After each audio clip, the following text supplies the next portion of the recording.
والعاقبة للمتقين والصلاة والسلام على سيد الأنبياء والمرسلين وعلى آله وأصحابه أجمعين أرسله بالحق بشيرا ونذيرا وداعيا إلى الله بإذنه وسراجا منيرا أما بعد فأعوذ بالله من الشيطان الرجيم بسم الله الرحمن الرحيم إنما وليكم الله ورسوله والذين آمنوا الذين يقيمون الصلاة ويؤتون الزكاة وهم راكعون. قال الله تبارك وتعالى في مقام آخر إنا أنزلناه في ليلة القدر وما أدراك ما ليلة القدر ليلة القدر خير من ألف شهر تنزل الملائكة والروح فيها بإذن ربهم من كل أمر سلام هي حتى مطلع الفجر. صدق الله مولانا العظيم وبلغنا رسوله النبي الأمين الكريم ونحن على ذلك لمن الشاهدين والشاكرين والحمد للہ رب العالمین. بڑی محبت سے درود و سلام صلاۃ و سلام علیک یا سیدی یا رسول اللہ وعلی آلک و اصحابک سیدی یا حبیب اللہ. الصلاۃ والسلام علیک یا شفیع المذنبین وعلى آلك وأصحابك يا جد الحسن والحسين. گرامی قدر معزز سامعین اور حاضرین حضرات، السلام علیکم ورحمۃ اللہ وبرکاتہ. آج رمضان المبارک کا 23واں روزہ ہے اور رمضان مبارک کا آخری عشرہ شروع ہو چکا ہے. یہ نجات کا عشرہ ہے. کوشش کریں زیادہ سے زیادہ نیکی کرنے کی، اللہ کی راہ میں خرچ کرنے کی، درود پاک کثرت سے پڑھنے کی، تلاوت اور نوافل پڑھنے کی. تو زیادہ سے زیادہ کوشش کریں. اس کے ساتھ پرسوں 21 رمضان المبارک تھا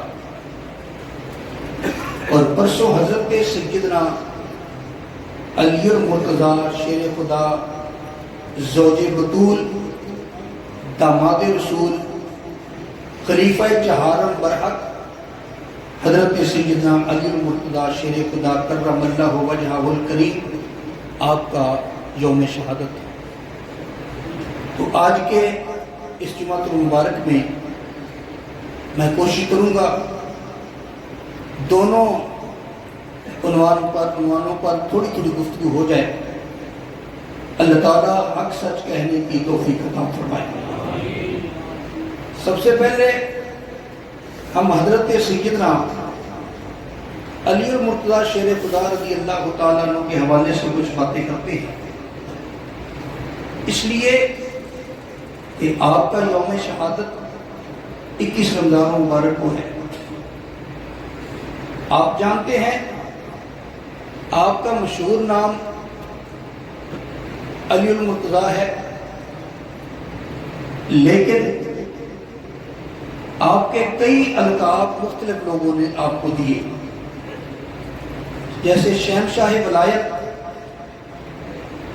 سرتاپا شجاعت، درائے سخاوت، مخزن صداقت، منبع عنایت، پرتو دست قدرت، صاحب کمالات، مولا کائنات، امیر المسلمین، تاج فرق البطول، داماد رسول، حیدر قرار، شاہ ذوالفقار، سید الاولیاء، تاجدار حل عطا، ابو الحسن علی بن ابی طالب، قاتل کفار، قاطع اشرار اور دنیا ثقافت کے تاجدار، اس طرح کے القاب آپ کو دیے جاتے تھے۔ اور جتنے القاب دیے گئے ہیں میں نے آپ ان میں سے چند ایک سنائے ہیں، یہ کم ہے، آپ اس سے بھی زیادہ القاب کے حقدار ہیں۔ حضرت علی المرتضیٰ شیر خدا رضی اللہ تعالیٰ عنہ کے مختلف لقب ہیں، لیکن ان میں ایک لقب بڑا مشہور اور آپ کو بڑا پسند تھا، وہ تھا ابو تراب۔ ابو تراب کا معنی ہے مٹی والا، لفظی ترجمہ مٹی کا باپ، لیکن جب حقیقت پر عمل نہ ہو سکتا ہو تو پھر مجاز پہ عمل ہوتا ہے۔ ابو معنی والا بھی ہوتا ہے، تو مٹی کا تو کوئی باپ نہیں ہو سکتا، اس لیے جب ابو کہا تو یہاں ابو کا معنی والا، مٹی والا، جیسے حضرت ابو ہریرہ ایک ہوتا ہے ہرتن بلی، ایک ہریرتن چھوٹی بلی، تو حضرت ابو ہریرہ رضی اللہ تعالیٰ عنہ کو بڑا شوق تھا، چھوٹی بلیاں جو تھی نا، بلی کے بچے وہ اکثر اٹھا کر ساتھ لیے پھرتے تھے۔ تو میرے کملی والے آقا صلی اللہ تعالیٰ علیہ وسلم نے فرمایا انت ابو ہریرہ، تو تو چھوٹی بلیوں والا ہے، تو ابو ہریرہ نام پڑ گئے۔ امام اعظم ابو حنیفہ رحمت اللہ تعالیٰ علیہ کو ابو حنیفہ کہا جاتا ہے۔ ہمارے بعض لوگ لا علمی کی بنا پر وہ کہتے ہیں جی ابو حنیفہ اس لیے کہا جاتا ہے کہ آپ کی ایک بیٹی تھی حنیفہ، تو کوئی مسئلہ تھا عورتوں والا، امام اعظم ابو حنیفہ نے اپنی بیٹی سے کہا یہ مسئلہ ذرا مجھے بتاؤ، میں نے آگے بتانا ہے۔ تو اس نے کہا پہلے یہ وعدہ کرو کہ آپ کے نام کے ساتھ میرا نام بھی آئے گا تب بتاؤں گی۔ تو اس لیے ان کا نام تو نعمان بن ثابت ہے، تو اس لیے ابو حنیفہ کے نام سے مشہور ہو گئے۔ حالانکہ یہ من گڑت بات ہے، حضرت امام اعظم ابو حنیفہ کی بیٹی کوئی نہیں، بیٹی کوئی نہیں، بیٹا ہے حماد۔ اصل میں حنیفہ کہتے ہیں یہ ورقے اور کاغذ قلم دوات اور ورقے، ان کو حنیفہ کہتے ہیں۔ کیوں؟ ابو حنیفہ امام اعظم رحمت اللہ علیہ ہر وقت تو فتوے لکھتے رہتے تھے، تو کاغذ قلم آپ کے پاس، قلم دوات اور کاغذ ہر وقت پڑے رہتے تھے، اس لیے آپ کو کہا جاتا ہے ابو حنیفہ، یعنی ورقوں والا،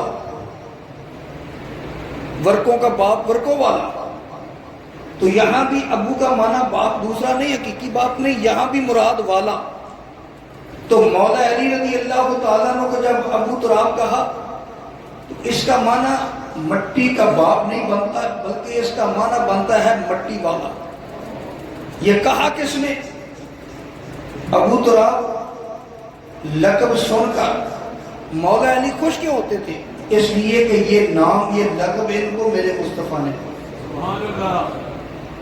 صحیح بخاری اور صحیح مسلم کی حدیث ہے، میرے مدنی کریم صلی اللہ تعالی علیہ وسلم پیاری فاطمہ کے گھر تشریف لے گئے، دیکھا مولا علی نہیں ہے، فرمایا پیاری بیٹی اینا علی، علی کہاں ہے؟ آقا میرے اور ان کے درمیان تھوڑی سی باتیں ہو گئی ہیں، وہ ناراض ہو کے باہر کو چلے گئے۔ آپ نے ایک صحابی سے فرمایا پتہ کرو علی کہاں ہے؟ جب دیکھا تو مولا علی رضی اللہ تعالیٰ عنہ مسجد میں لیٹے ہوئے تھے، مسجد کچی تھی، جسم پہ مٹی لگی ہوئی تھی اور آپ سوئے ہوئے تھے۔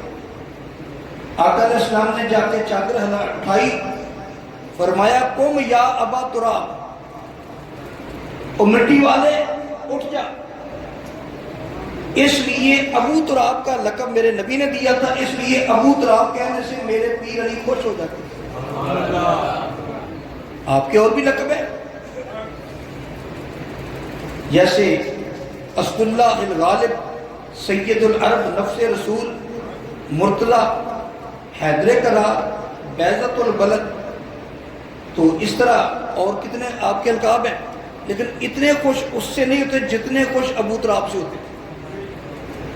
ابو تراب، یہ میں نے حدیث اس لیے سنائی ہے کہ آج کل ہم علم لیتے ہیں، عقیدہ لیتے ہیں نقیبوں سے، نعت خوانوں سے اور قوالوں سے۔ تو یہ بات یہ ابو تراب والی بات کر کے نا قوالی کرتے ہیں، وہ شعر بنے ہوئے ہیں، شاعروں جاہل شاعر بھی بہت زیادہ ہیں۔ کل جہانوں کا داتا ہے آدم نبی، اور حضرت آدم کا داتا ہے مولا علی۔ یہ قوالی کرتے ہیں، اور ہمارے لوگ ان کو اس بات پر پیسے دیتے ہیں۔ اگر ان سے پوچھا جائے جی یہ کیا، کہتے ہیں ابو تراب ہے نا، ابو تراب کا مانا مٹی کا باپ، تو اور آدم علیہ السلام پڑھے مٹی سے، آدم علیہ السلام کے پھر دادا نہ پڑھے، استغفر اللہ۔ کہاں کی بات کدھر کو لے گئے؟ صرف میرے نبی نے لقب دیا تھا، مٹی لگی ہوئی تھی جسم کو، لیٹے ہوئے دماغ قوم یا ابا تراب، بس وہ مٹی والے اٹھ جاؤ۔ اس سے یہ ثابت کیسے ہو گیا کہ آدم علیہ السلام کے بھی دادا ہیں؟ یہ جہالت ہمارے اندر کس نے لائی، کہ کہاں سے آئی؟ یہ نقیبوں نے، جاہل نعت خوانوں نے، جاہل پیروں نے ہمارے اندر یہ جہالتیں ڈال دی ہیں۔ تو اپنا عقیدہ قوالوں سے نہ لو، نقیبوں، جاہل نعت خوانوں، جاہل شاعروں سے نہ لو۔ اپنا عقیدہ لینا ہے تو اپنے علماء سے رابطہ رکھو، ان لوگوں سے اپنے عقیدے خراب نہ کرو۔ یہ عقیدہ خراب کرنے میں بڑے ماہر ہیں، بڑے ماہر عقیدہ خراب کرنے۔ اور آج کل جو کلام چل رہے ہیں، آپ کو پتہ ہی ہے لوکل کلام جو چلتے ہیں اس میں کیا کیا نہیں ہو رہا۔ اس لیے جو کلام میرے اعلیٰ حضرت نے لکھ دیا ہے اس کلام کا مقابلہ تو نہیں ہے۔ کوئی انگلی اٹھائے میرے تاجدار بریلی کے کلام کے کسی شعر پر؟ اعلیٰ حضرت رحمۃ اللہ علیہ جو بھی کلام لکھتے تھے، یا قرآن کی آیت کا ترجمہ ہے، یا کسی حدیث کا ترجمہ ہے، یا کسی صحابی کے قول کا ترجمہ ہے، یا کسی بزرگ کے قول کا ترجمہ ہے، یا کسی واقعہ کی طرف اشارہ ہے۔ اور آج کل پتہ نہیں کیا کیا لکھتے ہیں اور کیا کیا پڑھا جاتا ہے، اور ہم لوگ اس پر بھی سبحان اللہ کہتے رہتے ہیں، اور پیسوں کی بارش کر دیتے ہیں جب غلط شعر پڑھا جاتا ہے۔ تو کوشش کیا کرو اللہ کے بندو، عقیدہ بچاؤ۔ عقیدے کے بغیر عبادت، عمل، روزہ، حج، زکوٰۃ کچھ بھی نہیں۔ جب عقیدہ ٹھیک نہ ہو، بنیاد عقیدہ ہے۔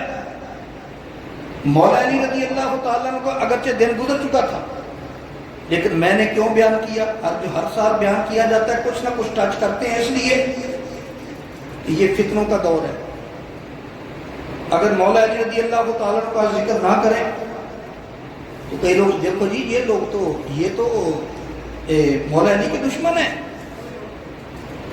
یہ تو ان سے بغض رکھتے ہیں، ان کا ذکر نہیں کرتے،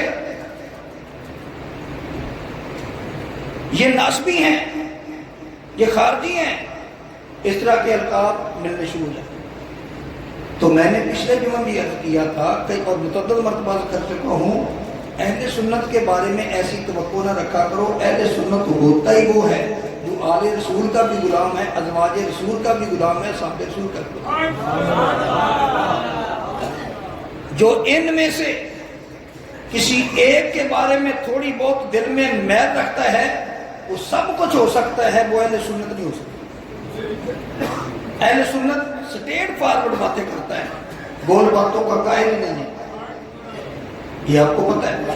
اور الحمدللہ ہماری اس مسجد میں ہم نے بھی کوشش کی، اپنے عقیدے کا تحفظ بھی کرتے ہیں اور مسلک کے حق اہل سنت و جماعت کے مطابق جو گفتگو ہے وہ کرتے ہیں۔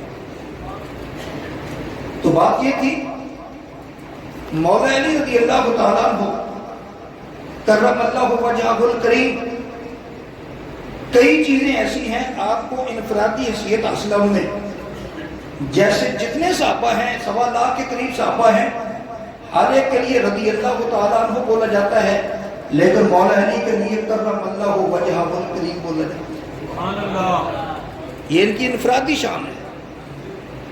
اور مولا علی رضی اللہ تعالیٰ عنہ کی کئی انفرادی شانیں ہیں، لیکن جب من حیث المجموع کہیں گے تو پہلے نمبر پہ ابو بکر صدیق ہے، یہ بات ذہن میں رکھیں۔ تو حضرت سیدنا علی المرتضیٰ شیر خدا رضی اللہ تعالیٰ عنہ، آپ کی ولادت باسعادت 13 رجب کو ہوئی تھی، عام الفیل کے 30 سال بعد مکہ معظمہ میں۔ یہاں پر بھی ایک بات کی وضاحت کرتا جاؤں، ولادت کے حوالے سے کچھ لوگ کہتے ہیں مکہ کعبہ میں پیدا ہوئے، ہمارے علماء اہل سنت کے اندر اختلاف ہے۔ کچھ کہتے ہیں کعبہ میں پیدا ہوئے، کچھ کہتے ہیں نہیں جی کعبہ میں پیدا نہیں ہوئے۔ بزرگوں نے لکھا کثیرہ مجسر نائی سعادت بکعبہ ولادت بمسجد شہادت، اس طرح کے اقوال بزرگوں کے ہیں۔ اور جو کہتے ہیں کہ کعبۃ اللہ میں ولادت نہیں ہوئی، ان کے بھی دلائل مضبوط ہیں، بلکہ اس سے زیادہ مضبوط ہے۔ اب ہمارے لوگ اس مسئلے میں الجھ جاتے ہیں، الجھنا چھوڑو آپس میں، وہ راستہ نکالو جہاں سے الجھاؤ ختم ہو جائے۔ میں بتاتا ہوں اس مسئلے میں بحث کی ضرورت نہیں۔ اگر کوئی آدمی کہتا ہے کعبۃ اللہ میں پیدا ہوئے تو ہمیں کیا کرا، ہم تو ماننے والے لوگ۔ اگر کوئی کہتا ہے خانہ کعبہ میں پیدا نہیں ہوئے تو پھر بھی کوئی بات نہیں، کوئی خانہ کعبہ میں پیدا ہونے کی وجہ سے تو آپ کی عظمت نہیں، آپ کی عظمت میں میرے نبی کی واضح اور صحیح حدیثیں موجود ہیں، خانہ کعبہ میں پیدا ہوں یا نہ ہوں، میرے علی خانہ کعبہ میں پیدا ہونے کے محتاج نہیں شان کے لیے، اللہ نے شان ویسی بول دی۔ یہ بات یاد رکھنا۔ اور جو لوگ اس بات پر ضد کرتے ہیں نہیں کعبہ میں پیدا ہوئے، کعبہ میں پیدا ہوئے، اگر کعبہ میں پیدا ہوئے ہیں تو اس میں کعبہ میں پیدا ہونا میرے پیر علی کی شان نہیں ہے، یہ تو کعبہ کی شان ہے۔ یہ بات ذہن میں رہے، یہ تو میرے پیر علی کی شان تو نہیں۔ کعبہ کیا ہے؟ ابن ماجہ شریف اور ترمذی شریف کے حدیث اٹھاؤ، ما جاء فی تعظیم المومن، نبی پاک صلی اللہ علیہ وسلم طواف کر رہے ہیں، طواف کرتے کرتے خانہ کعبہ سے مخاطب ہو گئے، فرمایا اوہ خانہ کعبہ تو اللہ کا گھر ہے، تو بیت اللہ ہے، تیری بڑی شان ہے، لیکن میرے ایک مومن کی عزت تجھ سے زیادہ ہے۔ ایک کعبہ ایک مومن کی عزت تجھ سے زیادہ ہے، جب عام مومن کی عزت تجھ سے زیادہ ہے تو پھر میرے پیر علی کی شان کیا ہوگی؟ میں کہتا ہوں اگر کعبہ میں مان بھی لیا جائے، اس میں شان علی پاک کی نہیں، اس میں تو شان کعبہ کی معلوم ہوگی۔ وہ اس لیے ان چکروں میں نہ پڑو کعبہ میں پیدا ہوئے کہ نہیں ہوئے، بس اتنا مان لو جب میرے نبی نے فرما دیا ان علی منی وانا منہ وابا ولی کل مومن من بعدی۔ ترمذی کی حدیث پڑھ رہا ہوں، نبی پاک علیہ الصلوۃ والسلام نے ارشاد فرمایا علی مجھ سے ہے، میں علی سے ہوں، اور میرا علی میرے بعد ہر مومن کا ولی ہے۔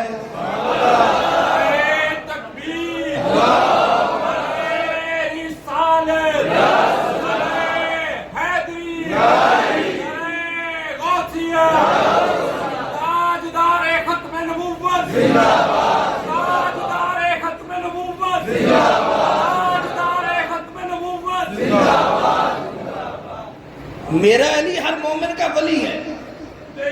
پھر معاملہ بن گیا ولی کا کیا معنی ہے؟ ولی کا معنی دوست، ولی کا معنی رفیق سفر، ولی کا معنی مددگار، عربی لغت میں معنی لکھے ہوئے ہیں۔ کہتے نہیں جی رفیق سفر کر لو، دوست کر لو، یہ مددگار والا معنی ٹھیک، یہ ہمیں پسند نہیں۔ یہ بات پسند نہ پسند کی تو نہیں ہے، جو معنی ہے وہ تو ہے۔ نہیں مددگار کا لفظ جو ہے یہ ٹھیک نہیں ہے، مددگار تو اللہ ہی ہے، اللہ ہی مددگار ہے، اور کسی کو تو مددگار مانا نہیں جا سکتا۔ میں نے کہا اصل میں آپ نے قرآن نہیں پڑھا۔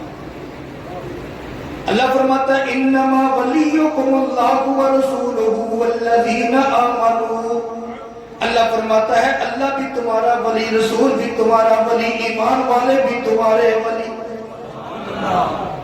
اب اللہ کن معنوں میں ولی ہے، ایمان والے کن معنوں میں ولی ہیں، رسول کن معنوں میں ولی ہیں؟ میرے بھائی پتہ جے چلا ایک بات کا اور بھی پتہ چلا، لوگ کہتے ہیں لفظ ولی آ گیا، اب ولی اگر لفظ داتا بولا جائے اللہ داتا ہے شرک بنتا ہے، میرے بھائی غریب نواز بولا جائے غریب نواز تو اللہ ہے، کسی اور کے لیے بولا جائے تو شرک بنتا ہے۔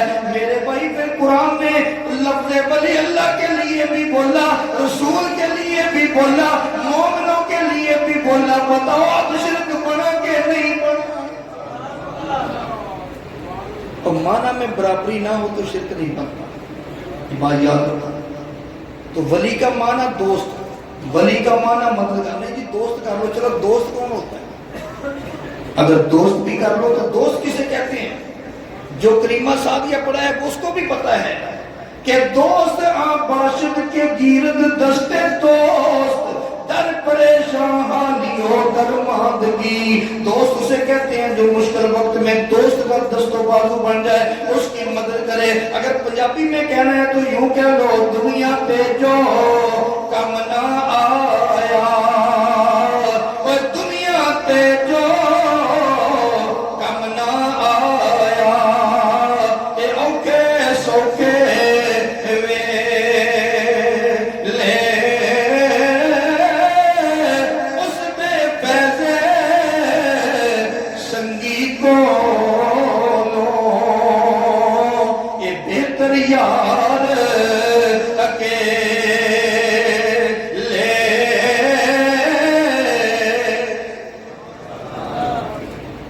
دوست کا تو معنی وہ ہوتا ہے جو مشکل وقت میں کام آئے۔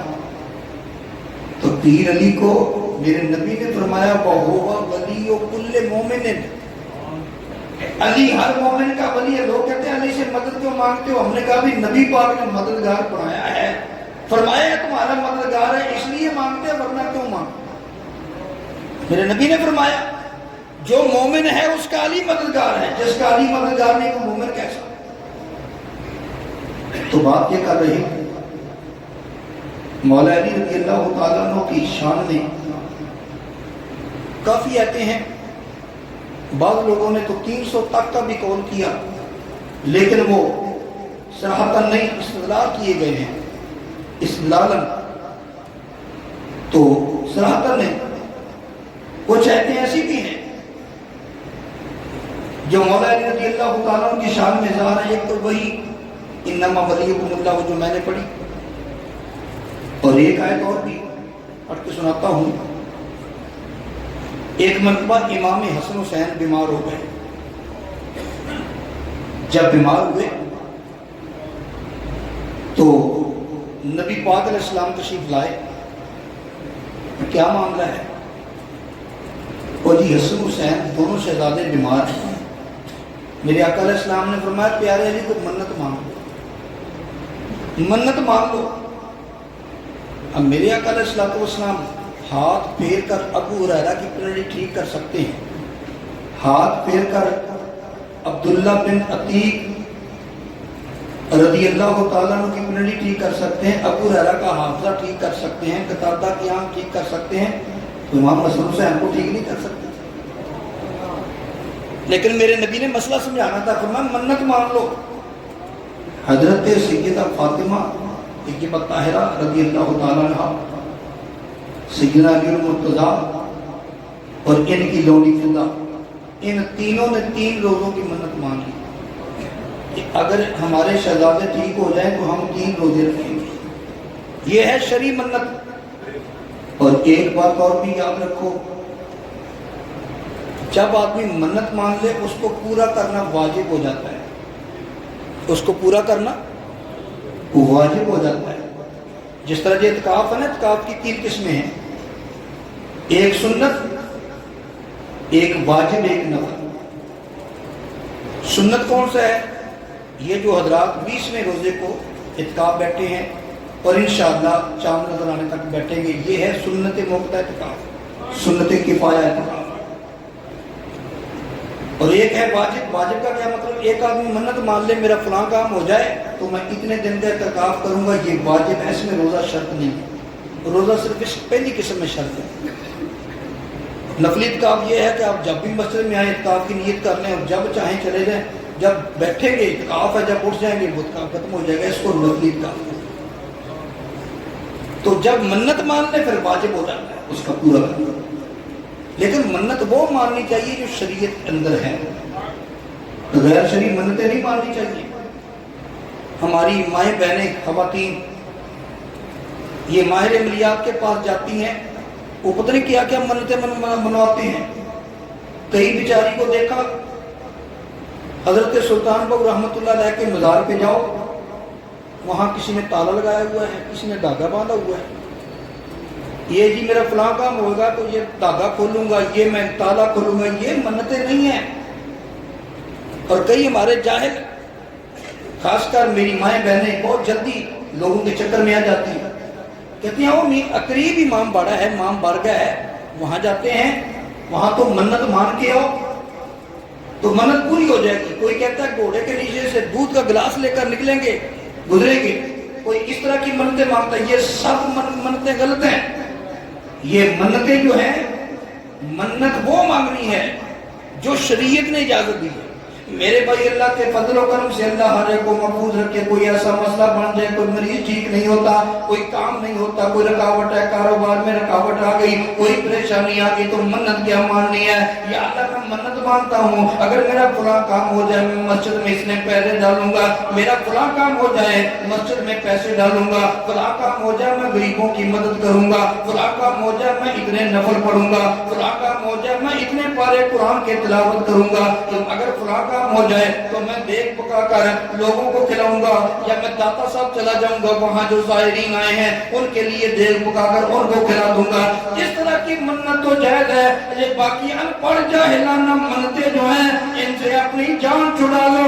نبی پاک علیہ الصلوۃ والسلام نے ارشاد فرمایا قرب قیامت میں ایسی ایسی چیزیں نمودار ہوں گی، ایسی ایسی باتیں نمودار ہوں گی، اس میں بڑے بڑے لوگ الجھے ہوں گے، تو نہ تم نے کبھی سنا ہوگا نہ تمہارے باپ دادا نے سنا ہوگا۔ فرمایا لوگ ایسی ایسی باتیں تمہیں سنائیں گے، فرمایا لا تجالسوہم، مسلم شریف کے حدیث ہے، فرمان کے پاس نہیں بیٹھنا، دلو و اضلو، وہ خود بھی گمراہ ہوں گے تمہیں بھی گمراہ کریں، لا تجالسوہم، ان کے پاس نہیں بیٹھنا۔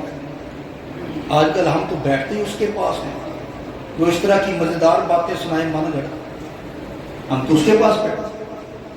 تو میری ماں بہنوں اس بات کا خیال کرنا، منت وہی مانگنی ہے جو شریعت کے مطابق ہے، اور منتیں نہیں ماننی۔ تو اب سیدہ فاطمہ طیبہ طاہرہ کی سیرت دیکھو نا، ماں بہنوں کو دیکھنی چاہیے، مردوں کو مولا علی کی سیرت دیکھنی چاہیے۔ تو کیا منت مانی؟ 3 روزے، گھر میں فاقہ تھا، لیکن علی پاک نے مزدوری کی، کوئی کھانے کا سامان لائے، افطاری کا وقت آیا تو ایک مسکین آ گیا،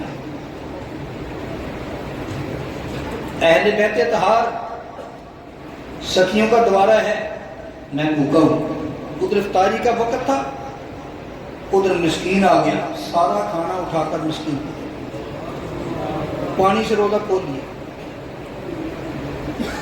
اگلے دن پھر کھانا بنایا تو یتیم آ گیا، اللہ کے نام پر کچھ تو، سارا کھانا اٹھا کر اس یتیم کو دے دیا۔ اگلا دن ہوا، پھر افطاری کا وقت ہوا تو ایک قیدی آ گیا، یہ کوئی کھانا دو، سارا کھانا اٹھا کر ان کو دے دو۔ خود پانی سے 3 دن روزہ کھولا۔ مولا علی نبی پاک علیہ السلام 3-4 دن کے بعد تشریف لائے تو سبھی کے چہرے اترے ہوئے تھے بھوک کی وجہ سے۔ آپ روزہ رکھتے ہیں نا تو کبھی دیکھنا ہو کہ آدمی صبر کتنا ہے تو افطاری کے وقت دیکھو کہ یہ کتنے صبر کا مالک ہے، کتنے اخلاق کا مالک ہے۔ ہم سارا دن روزہ رکھ لیتے ہیں، جب عصر کا وقت ختم ہوتا ہے، عصر اور مغرب کے درمیان بالخصوص روزے دار جو ہے نا، کئی دیکھیے وہ لڑتے ہیں، ان سے بات کرو وہ لڑنے لگ جاتے ہیں آگے سے، بڑا غصہ آ جاتا ہے ان میں۔ اصل میں غصہ کس لیے آتا ہے؟ وہ بھوک پیاس لگی ہوتی ہے، اس لیے تلخی ان کو آتی ہے۔ اور پھر جب افطاری ہوتی ہے، یہاں اجتماعی افطاریاں ہوتی ہیں، لوگ کرواتے ہیں، وہاں تو اللہ ہی حافظ ہے۔ اس طرح لوگ پڑھتے ہیں، جس کے ہاتھ میں پکوڑے آ گئے وہ اٹھا لیے، جس کے ہاتھ میں کھجوریں آ گئی وہ اٹھا لی، جس کے ہاتھ میں جو آیا وہ اٹھا لیتے ہیں۔ جو شریف آدمی ہیں وہ بیچارے ویسے بیٹھے رہتے ہیں، خالی رہ جاتے ہیں۔ تو یہ ہمیں اسلام اس بات کی اجازت نہیں دیتا۔ اسلام تمہیں میانہ روی اور صبر اور برداشت کا حکم دیتا ہے۔ اب جب دیکھا نبی علیہ السلام نے چہرے اترے ہوئے ہیں، 3 دن ہو گئے روزے رکھتے ہوئے کمزوری کی وجہ سے، نبی پاک علیہ السلام نے ارشاد فرمایا، اللہ نے مجھے آیتیں دی ہیں، جبریل لے کے آئے، وَيُطْعِمُونَ الطَّعَامَ عَلَىٰ حُبِّهِ مِسْكِينًا وَيَتِيمًا وَأَسِيرًا۔ فرمایا تمہارے بارے اللہ نے مجھے فرمایا، جبریل آیتیں لے کر آیا، وہ لوگ جو کھلاتے ہیں کھانا اللہ کی محبت میں مسکینوں کو، یتیموں کو اور اسیروں کو۔ میرے بھائی پتہ یہ چلا، نبی پاک علیہ السلام نے یہ فرمایا، انما نطعمکم لوجہ اللہ لا نرید منکم جزاء ولا شکورا۔ اس لیے نہیں کھلاتے، وہ اللہ کی رضا کے لیے کھلاتے ہیں، نہ تو کسی اجر کے لیے کھلاتے ہیں، نہ کسی سے اس لیے کھلاتے ہیں کہ وہ شکریہ ادا کرے۔ میرے بھائی یہ مولا علی رضی اللہ تعالیٰ عنہ کے بارے میں اس عمل کی وجہ سے یہ آیت نازل ہوئی۔ اور حضرت علی المرتضیٰ شیر خدا رضی اللہ تعالیٰ عنہ، اب یہ موضوع تو کم از کم 2 گھنٹے چاہیے، لیکن ٹچ کرنا تھا، کر رہا ہوں۔ مدنی کریم صلی اللہ تعالیٰ علیہ وسلم کے یہ پیارے داماد علی المرتضیٰ شیر خدا رضی اللہ تعالیٰ عنہ، جن کے گھر میں میرے نبی کی لخت جگر سیدہ فاطمہ ہے، حضرت ابو بکر صدیق، عمر فاروق، عثمان، حضرت عمر فاروق یہ بھی خواہش مانتے کہ پیاری فاطمہ کا رشتہ ہمیں مل جائے۔ میرے آقا علیہ السلام نے پوچھا گیا تو کوئی جواب نہیں دیا میرے نبی نے، لیکن جب علی پاک سے بات ہوئی تو نبی پاک علیہ السلام نے فرمایا، علی مجھے حکم ہوا ہے کہ آپ فاطمہ کا رشتہ علی سے۔ تو یہ حکم کے تحت یہ رشتہ ہوا۔ اور مولا علی رضی اللہ تعالیٰ عنہ، ان کی شان میں 1 نہیں 2 نہیں انگنت حدیثیں ہیں۔ نبی پاک علیہ السلام نے فرمایا، انا دار الحکمت و علی بابها، فرمایا میں حکمت کا شہر ہوں، علی علم کا دروازہ۔ یہ جامع ترمذی کی حدیث ہے۔ ایک حدیث میں فرمایا، انا مدینہ العلم و علی بابها، مستدرک امام حاکم کی حدیث ہے، فرمایا میں علم کا شہر ہوں، علی علم کا دروازہ ہے۔ اب کوئی آدمی میرے پیر علی سے بغض رکھ کر وہ کہے میں عالم بن جاؤں، وہ علم کی عین تک نہیں پہنچ سکتا۔ اگر علم حاصل کرنا ہے تو علی کی بارگاہ میں آنا ہوگا، مولا علی سے سچی محبت کرنا ہوگی، مولا علی رضی اللہ تعالیٰ عنہ سے سچا پیار، سچی عقیدت رکھنی ہوگی، تب علم ملے گا۔ میرے آقا علیہ السلام نے فرمایا، پیارے علی 2 لوگ تیری وجہ سے تباہ ہوں گے۔ 2 لوگ سے مراد 2 گروہ۔ آقا کون کون سے؟ فرمایا ایک تو وہ جو جس طرح عیسائیوں نے عیسیٰ علیہ السلام کو مانا، یعنی عیسیٰ علیہ السلام کو اللہ کا بیٹا تک کہہ دیا، فرمایا ایک گروہ وہ ہے اس لیے تباہ ہوگا، برباد ہوگا، غرق ہوگا کہ وہ تیرے اندر وہ چیزیں مانیں گے جو تیرے اندر نہیں ہیں، مبالغہ کریں گے۔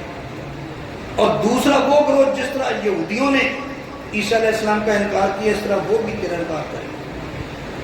تو ہم اہل سنت ہیں، علی پاک کا انکار بھی نہیں کرتے لیکن مبالغہ بھی نہیں کرتے۔ ہمارے بزرگوں نے ہماری تربیت ایسی کی ہے کہ نہ انکار اور نہ مبالغہ۔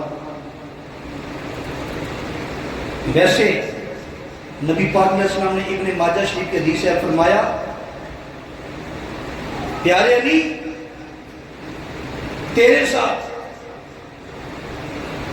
مومن کبھی بھی بغض نہیں رکھے گا اور منافق کبھی تو اس سے محبت نہیں کرے گا۔ اور ابن ماجہ شریف میں مولا علی خود فرماتے ہیں کہ مجھے نبی علیہ السلام نے فرمایا تھا انہو لا یحبنی الا مومن ولا یبغضنی الا منافق۔ نبی مولا علی فرماتے ہیں مجھے نبی نے فرمایا تھا اے علی تیرے بارے میں، اے علی مومن کبھی تو سے بغض نہیں رکھ سکتا، منافق کبھی پیار نہیں کر سکتا۔ تو اپنے ارد گرد دیکھ لیا کرو، اگر علی پاک کا ذکر سن کر کسی کی طبیعت خراب ہو رہی ہے تو سمجھ لو اس نے داڑھی بھی رکھی ہوئی ہے، اس نے ٹوپی بھی پہنی ہوئی ہے، یہ نماز بھی پڑھتا ہے لیکن میرے علی کا دشمن ہے اور منافق ہے۔ اس کو منافق میں نے نہیں کہا، اس کو منافق میرے نبی نے کہا۔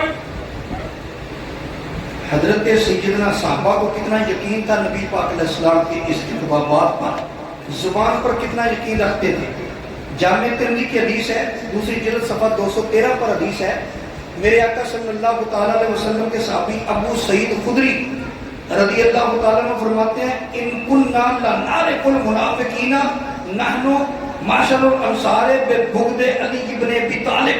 فرماتے ہیں ہم نے اگر کسی کو منافق پہچاننا ہوتا تھا کہ یہ منافق ہے یا نہیں، اب صحابی رسول کہہ رہے ہیں ابو سعید خدری رضی اللہ تعالیٰ عنہ فرماتے ہیں ہم نے جب کسی کو دیکھنا ہوتا ہے یہ منافق ہے کہ نہیں، ہم یہ دیکھتے تھے یہ علی سے محبت کرتا ہے کہ بغض کرتا ہے۔ اگر بغض رکھتا تھا تو منافق سمجھتے تھے، محبت رکھتا تھا تو مومن سمجھتے۔ جب نبی پاک علیہ السلام نے فرما دیا تو پیچھے کیا رہ گیا؟ اور مدنی کریم صلی اللہ تعالیٰ علیہ وسلم نے یہ بھی فرمایا من کو تو مولا علی المولا، جس کا مولا میں اس کا مولا جی کہہ دو اس کا مولا من کو تو مولا۔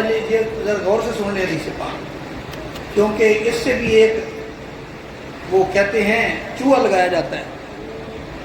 من کو تو مولا ھذا علی المولا، جس کا مولا میں اس کا مولا علی۔ لوگ کہتے ہیں اس سے مولا علی کی خلافت ثابت ہوتی ہے، مولا کا ہمارا خلافت تو نہیں ہے۔ نبی نے فرمایا من کو تو مولا علی المولا، جس کا مولا میں اس کا مولا علی۔ یہاں سے علی پاک کی خلافت ثابت ہوتی ہے، اگر اس سے خلافت ثابت ہوتی تھی تو پھر مانا کیوں نہیں کیا؟ اور مولا کے جتنے معنی ہیں، کہتے ہیں جی مولا کا معنی خلیفہ ہے، اچھا چلو خلیفہ رکھ کر پھر مانا کیوں؟ نبی پاک نے فرمایا من کو تو مولا فھذا علی المولا، جس کا خلیفہ میں اس کا خلیفہ علی۔ میرا نبی کس کا خلیفہ ہے؟ اللہ کا۔ اور علی پاک کس کے خلیفہ ہیں؟ نبی پاک۔ یہ تو ترجمہ ہی نہیں بنتا۔ مولا کا معنی دوست، یہ ترجمہ کرو گے تو واضح بن جائے گا کہ جس کا دوست میں اس کا دوست علی۔ یہ زیادہ بیسٹ معنی ہے۔ اگر خلیفہ یہاں خلیفہ معنی کرو گے تو بات الٹ ہو جائے گی، معاملہ نہیں بنے گا۔ تو یہ مولا علی رضی اللہ تعالیٰ عنہ 21 رمضان مبارک کو آپ کی شہادت ہے۔ ابن ملجم بے ایمان نے نماز کے دوران مسجد میں آپ پر حملہ کیا اور مولا علی رضی اللہ تعالیٰ عنہ اس میں زخمی ہوئے اور پھر آپ شہید ہو گئے۔ تو مولا علی رضی اللہ تعالیٰ عنہ نے جام شہادت نوش کیا 21 رمضان مبارک کو، اللہ کو پیارے ہوئے۔